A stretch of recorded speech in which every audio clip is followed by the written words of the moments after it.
Good evening, जय शिवराया. आज होता Friday आणि मी माझ्या कामानिमित्त सुट्टी घेतली होती बघा मित्रमैत्रिणींनो. आणि घरी होते. मग काय सगळ्यांना काय काय खायचं होतं तर सुरुवात केली आता बनवण्यासाठी.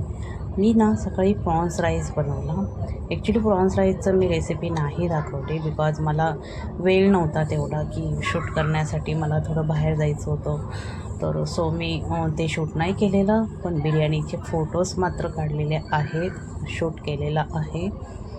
तर मित्रांनो, प्रॉन्स बिर्याणी मिस्टरांना तर अजिबात आवडत नाही. सो मी आणि माझी मुलगीच खाणार आहे आणि थोडंसं शेअरिंग पण होईल नेबर्सला. तर सो माझी बिर्याणी तयार झालेली आहे. आणि मँगो ज्यूसचा पण प्लॅन होता, तर सो मी मँगो ज्यूस पण बनवला. तो कसा बनवला ते पुढे तुम्ही ब्लॉगमध्ये बघू शकता. चपातीचं पीठ मळलेलं आहे, चपात्या पण करायच्या आहेत, मँगो ज्यूस पण करायचा आहे आणि सगळी कशी घाई आहे, बाहेर पण जायचं आहे.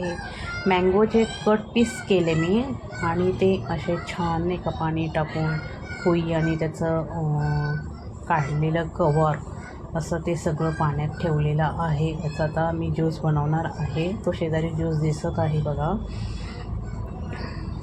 हे असे छान पिळून घेतले. याचे कवर होता तेवढा रस चांगला पिळून घेतला आणि तो मिक्सरमध्ये छान मॅश करून घेतलेला आहे. तसं मित्रांनो, माझा मँगो ज्यूस झाला आहे आणि आता चपात्या चालू केल्यात मी.